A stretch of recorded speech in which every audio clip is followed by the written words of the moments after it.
Sí, muy buenas tardes a todos los que nos ven a través de Medialco, esta alianza de medios aliados digitales de Colombia. Y estamos hoy desde Medellín y FM Noticias. José Ignacio Penagos, quien dirige y quien les habla. Hoy tenemos un tema importante, como ya lo decía Carmelo Castilla, y es tratar de entender un poco esa dinámica en la que se está dando esa transferencia de empresas para reemplazar a Electricaribe. Electricaribe, que antes de Electricaribe era otra empresa y ninguna, históricamente prácticamente ninguna, ha podido con ese monstruo que es el poder atender las necesidades de servicios públicos de electricidad en la costa caribe colombiana, donde además, según las cifras de un promedio que hay en el país, promedio de municipios o de lugares en donde puedes tener un promedio de 38 horas al mes sin electricidad, allí prácticamente se llega a 98 horas al mes sin electricidad, y en donde muchísimas de las poblaciones en donde EPM con su nueva empresa va a tener, digamos, un espacio para poder atender estas necesidades, pues hay muchas poblaciones que ni siquiera tienen cableado eléctrico, ni siquiera tienen servicios de electricidad. Es decir, es un viaje al pasado y nos vamos a remontar a como si EPM estuviera llegando prácticamente a una empresa cuando estaba comenzando hace 65 años en Medellín. Le doy la bienvenida a Alfredo Ramos. Alfredo Ramos es concejal por el Centro Democrático y es un buen crítico de lo que está haciendo en estos tiempos EPM. Si los pasos son correctos o equivocados, nos los dirá él frente a este nuevo reto. Alfredo, muy buenas tardes. Bienvenido a esta alianza de medios de Medialco, en el que IFM Noticias hace parte. Bienvenido. José Ignacio, muchas gracias. Y a toda la audiencia aquí ya nacional e internacional. Qué bueno saludarlos esta tarde. Perfecto. Pues yo quiero comenzar con esto, pues para muchos, y seguramente estamos en el medio de los bombos, de los platillos y el comité de aplausos. Es decir, muy pocos medios, muy poca gente el día de hoy en la agenda informativa va a entrar a criticar, como lo vamos a hacer nosotros, pues digamos, anuncio de entregada de llaves para que a partir del 1 de octubre pues se comience a atender, digamos, a través de Caribemar, los servicios de electricidad de 4 departamentos en la costa caribe colombiana: Sucre, Córdoba, Bolívar, y si no estoy mal, el otro es, ¿cómo es? Atlántico, no, usted me... Son Córdoba, Sucre, Cesar y Bolívar. A Cesar, muy bien. Muy bien, mira, le agradezco porque por un momento se me pierde a mí ese listado.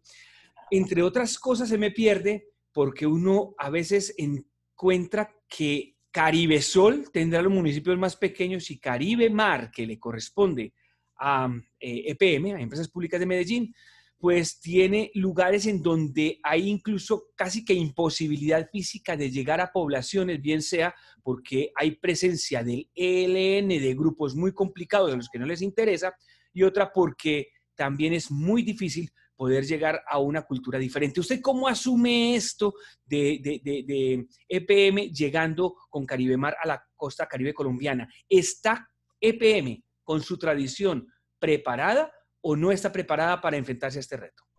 No, este es un tema de mucho fondo y con muchas aristas. Se tiene que mirar desde muchos puntos de vista. Voy a partir del punto de vista del gobierno nacional. Para el gobierno nacional, ninguna empresa mejor que tomara el servicio de la costa atlántica que EPM. Entonces es evidente que para el gobierno nacional es una gran decisión y no podía conseguir mejor socio estratégico que EPM en esta búsqueda de una empresa que tenga seriedad, solidez, que busque siempre el mejor servicio para sus usuarios. Creo que ese es un punto que para el gobierno nacional es un golazo, para llamarlo en la práctica. Entonces, el gobierno nacional, digamos que con mucha audacia tomó esa decisión y sale gran ganador en este sentido. Yo soy concejal de Medellín y miro si la decisión de EPM es buena o no desde muchos puntos de vista. ¿Y qué es lo que se había planteado? Porque el negocio de Electricaribe no es un negocio que se haya planteado pues en los últimos meses. Esto es algo que venía en debate desde hace muchos, muchos años. Recuerdo pues que cuando fui senador de la República, en su momento, Jorge Londoño, cuando era gerente de empresas públicas, la primera reunión que tuvimos de la gerencia con los congresistas nos dijo que cuál era nuestra opinión sobre el posible ingreso a Electricaribe. Es decir, es algo que ya se venía hablando desde hace mucho tiempo. Y lo que se había definido, y creo que era muy sabio, era que EPM no corriera riesgos económicos en su momento. Desde ese momento se estableció y que podría ser un aliado del gobierno nacional en la operación y la administración de Electricaribe sin ser el dueño, sin tener que poner los recursos, que un tercero pusiera esos recursos, que EPM conociera el mercado, supiera cómo funciona, empezaba a hacer pedagogía sobre la cultura de pago. Ahorita hablaremos de eso, que es un tema muy importante, José Ignacio, porque en el mejor momento de Electricaribe, la recuperación de cartera, en el mejor mes que tuvieran, la recuperación de cartera era del 88%. En el mejor. Y eso ha llegado hasta momentos, no hablemos de la pandemia, que es otro caso muy, muy puntual, muy específico, pero en momentos está entre el 75 y el 80% de la recuperación de la cartera. Imagínense una empresa pues recuperando apenas el 75 al 80% de la cartera, mientras que en Medellín es del 98% de la recuperación, para entender un poco la dimensión de lo que significa esto. Entonces, digamos que EPM tenía que tener un gran proceso de aprendizaje y no tirarse a la piscina, a un mercado que desconoce, digamos, donde existen unas valoraciones que son previas, es decir, eso se hace en Excel. Yo digo que Excel puede con todo, entonces todo se ve muy bonito con los números, pero la realidad termina teniendo una gran cantidad de inconvenientes, porque uno puede decir, voy a poner un ejemplo, que tiene que hacer una actualización de software y que eso cuesta X millones de dólares, que serán muy costosos, que es algo de lo que tiene que hacer EPM cuando ingresa a Electricaribe. Pero ya después, cuando empieza entonces a aplicarse el software, empiezan a decir que es que hay que hacerle modificaciones y termina siempre incrementando los costos.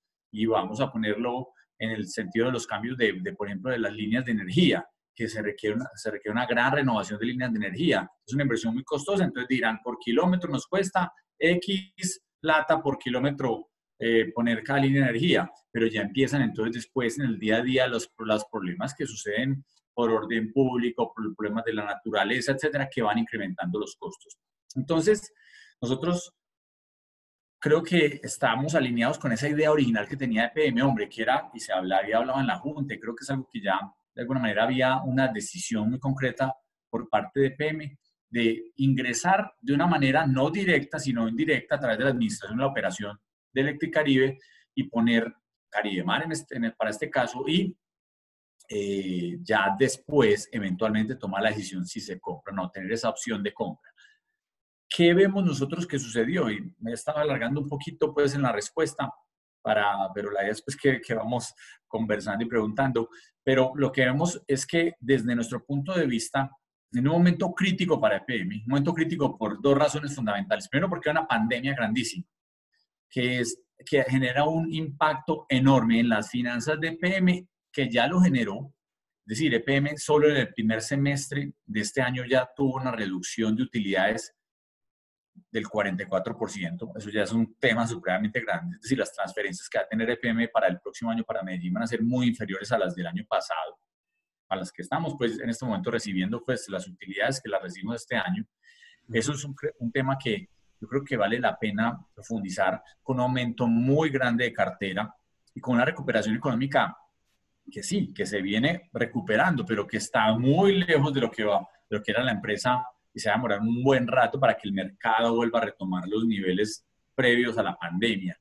Entonces, en un momento crítico de las finanzas, sumen el problema de Hidroituango. Hidroituango todavía hay que terminarlo y falta bastante, falta mucho tiempo. Hidroituango por lo menos estamos estimando que en este momento más o menos faltan unos 21 meses para que se entregue según las hipótesis que hay. Además, pues Hidroituango tuvo un problema de pandemia que ha paralizado también la ejecución del mismo. Entonces, súmele los gastos adicionales más el lucro cesante de estos meses adicionales que ha tenido Hidroituango, más ahora el riesgo en que nos pusieron para que se empiece a retrasar el pago del seguro, porque el gobierno de Medellín, a través de PM, con su imprevista idea de demandar a los concesionarios, pues seguramente va a generar un impacto sobre el eventual pago del seguro. Puede que se termine pagando, pero mucho después de lo que se estaba estimando. Entonces, los flujos de caja de EPM son muy complejos. Son complejos en este momento y no están para hacer una inversión como la que tiene que hacerse Electricaribe, que originalmente se había establecido 5 billones de pesos en los próximos 10 años, desde el año 2021 hasta el 2030 había que hacer inversiones por 5 billones de pesos. Se estima que ya con el problema de la pandemia hemos llegado a que la inversión haya crecido en un 50%. Esté hoy en 7.5 billones de pesos que hay que hacer de inversión en algo que no está en el plan de inversiones de EPM. Es decir, EPM no tenía esto dentro de sus opciones, sus alternativas.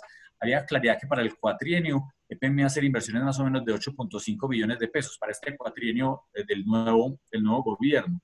Eso era el plan original y esto no estaba, reitero, dentro de los planes y va a generar entonces un impacto también en los flujos de caja. Toda esa suma hace que para EPM, además de la decisión, reitero, no de administrar, no de operar, sino de comprar y de ingresar de pleno al negocio, creo que para mí es la decisión más riesgosa que ha tomado EPM en toda su historia. En toda su historia. No hay una de tal inminencia.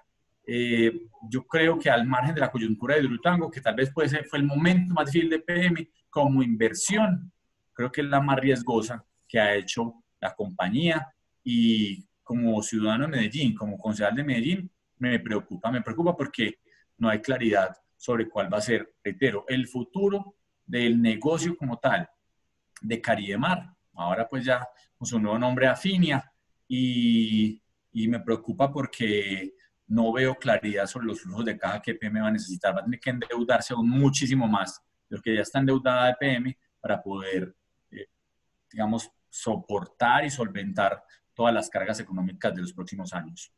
Una situación sin duda muy difícil, como usted lo plantea, y como además se ve, sobre todo cuando le toca hacer inversiones de alrededor en 10 años de 10 billones, pero en el próximo quinquenio de 4 billones.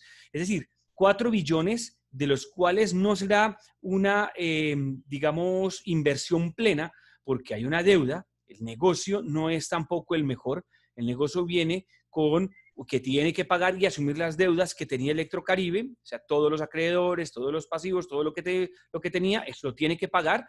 Y además de eso, se supone que tiene que asumir todo el personal, es decir, un personal que no sabemos qué calificado está, que viene también con unos sindicatos, que viene con digamos, una cultura que no es precisamente la cultura de EPM.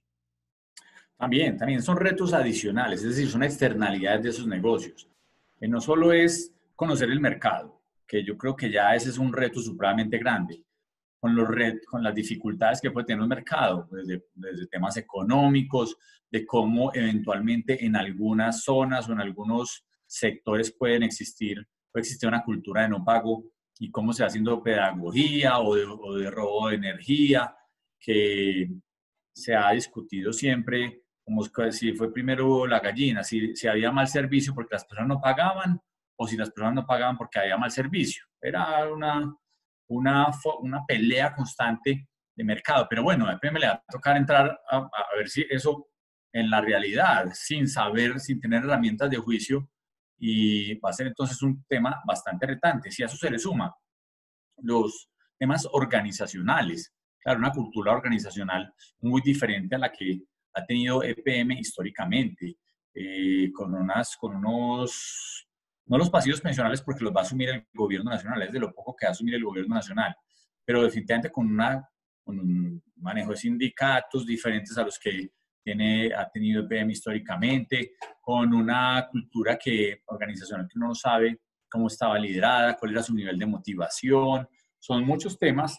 No es que arranque EPM de cero, sino que ya arranca con el tren moviéndose, para entenderlo de alguna manera. Así que definitivamente son retos no solo de mercado, de inversiones, sino también internos de cómo esa cultura se impregna del espíritu de EPM, que hace un espíritu de compromiso, de una gran cantidad de profesionales muy serios, que se la juegan todos los días por EPM, que se ponen esa camiseta con mucho orgullo y que aquí van a llegar, digamos, como a juntar, a unir dos culturas organizacionales muy, muy diferentes.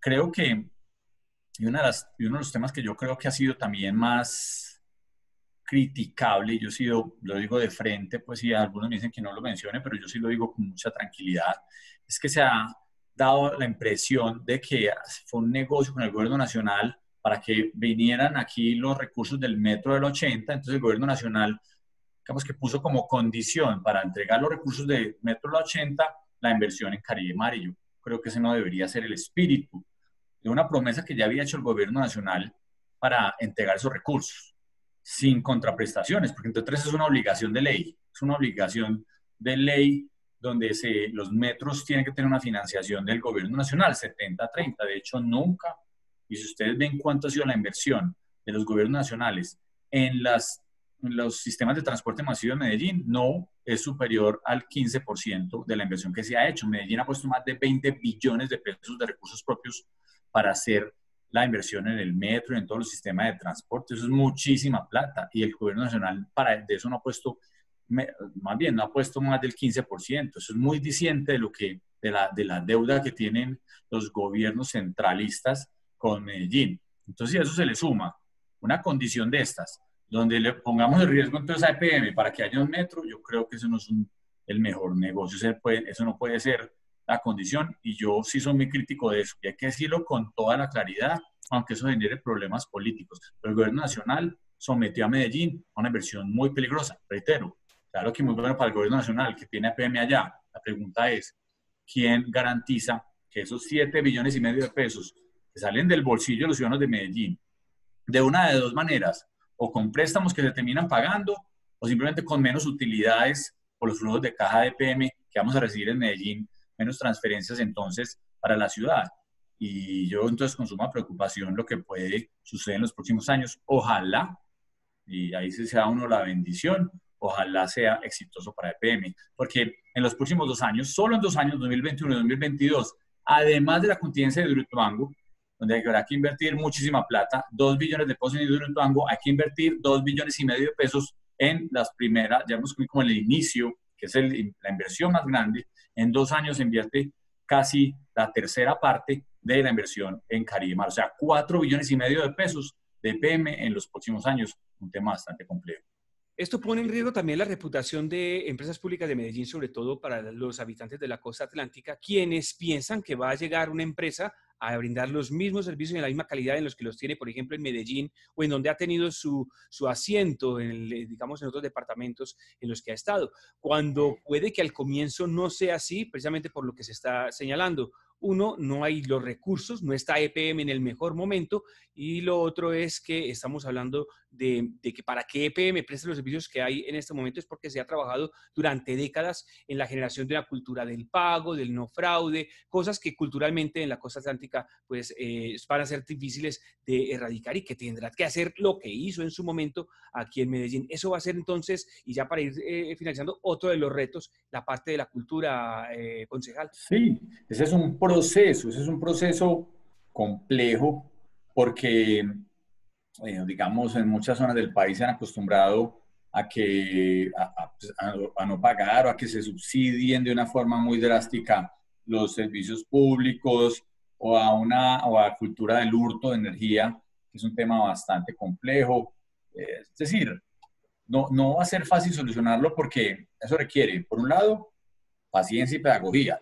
Y eso no es económico en ninguno de los dos sentidos. Paciencia, porque hay que esperar a veces, en muchos casos, para ciertas zonas, para ciertas regiones, donde pues, puede que en lo que hacíamos ahora, una alta cartera en algunas zonas es mucho más alta que en otras, por temas económicos, por muchas explicaciones que podrían hacerse, o simplemente por promesería política, porque a veces allá se hace campaña en la costa de cuenta de hablar mal de las empresas de servicios públicos, y se vuelve entonces un botín, digamos, de votos, botín de votos, pues, B y V, botín de votos muy grande para algunos, donde la crítica les ha sido muy, digamos, rentable políticamente. Entonces, claro, la empresa va a tener una presión muy grande para prestar un servicio de alta calidad muy rápido, con la expectativa de lo que significa EPM, con una energía que no se corta, con agua potable de altísima calidad, y eso es lo que, bueno, en este caso pues no estoy yendo al agua potable, pero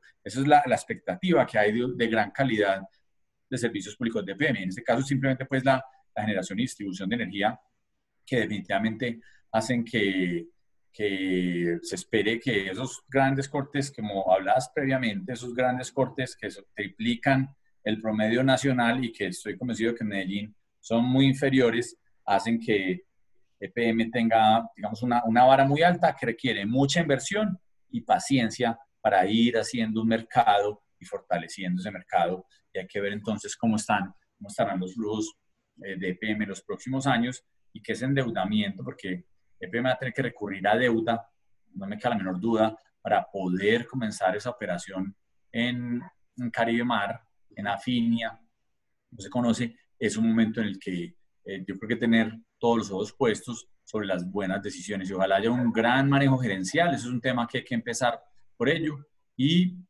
especialmente ojalá haya un mercado que sepa apreciar lo que significa EPM. No es lo mismo atender lo que ya se tiene en algún momento en EPM, hay un corte, alguien tiene un daño y va, conoce el lugar, las redes son cercanas, digamos, a unas extensiones tan largas como previese el departamento de Bolívar o el departamento del Cesar, en donde están tan distantes para poder tener la logística, donde son a veces impenetrables, donde hay lugares en donde no se puede llegar fácilmente porque no hay vías carreteables, no hay conexiones. Esto va a ser un problema que también tendrá que entrar a mirar esta nueva empresa Afinia, que será la filial o es la filial de EPM que asume a esto que se llamó por parte del Gobierno Nacional Caribe Mar. Quiero darle las gracias al concejal Alfredo Ramos en Medellín. Mil gracias por estar con nosotros en esta alianza informativa de los portales digitales más reconocidos de toda Colombia. Y bueno, la invitación para que en el futuro nos continúe acompañando, concejal. Muchas gracias, Ignacio. Creo que estos son temas muy importantes que hay que mantenerlos en la mira, en el debate nacional. Son temas que empresas locales, como empresas públicas de Medellín, se vuelven ya cada vez más referentes nacionales. Ya son empresas, bueno, entre otras pues, empresas multilatinas como EPM, pero es un paso que da EPM de gran trascendencia. Ahí se está jugando su futuro, no me queda la menor duda que con Hidroituango y paralelamente con Caribe Mar, Afinia ahora, ahí se está jugando el futuro de una empresa que lleva 65 años construyéndose con éxito como referente de las mejores empresas de servicios públicos de Colombia, no me queda la menor duda, y también una de las mejores de América Latina, también y especialmente siendo pública. Pues ahí está ese futuro y estaremos muy atentos a cómo será el desarrollo en esos primeros momentos de EPM, porque, reitero, esos son los recursos de los ciudadanos de Medellín. Ahí está la educación, la salud de los ciudadanos de Medellín, la vivienda, las vías de los ciudadanos de Medellín, y nosotros entonces no podemos poner eso en juego de la manera, desde mi punto de vista, tan olímpica como se terminó haciendo. Perfecto. Carmelo, ahí le dejo a usted y a todo el equipo de Medialco para que debatan y entendamos lo que se viene y puedan ustedes tomar estos elementos como punto de partida para el debate que continúa alrededor del tema. Seguro mucha tela que cortar mientras hay fiesta, porque esto realmente es una muy buena noticia desde el punto de vista del gobierno nacional y para la costa atlántica. La expectativa también es importante tenerla en cuenta, pero que se sepan los elementos que hay detrás, que pueden ahogar de cierto modo un poco esa fiesta, pero que lo que es una realidad, un mal momento de EPM para asumir este negocio, unos retos que ojalá salgan todos buenos y bien para el bien de la empresa de EPM, por supuesto para el bien de la costa atlántica, pero sobre todo también para quienes invierten en esta empresa que somos los antioqueños, principalmente, que son los propietarios de las empresas públicas de Medellín. Lo dejo entonces, Carmelo, siga usted con esta importante transmisión de Medialco.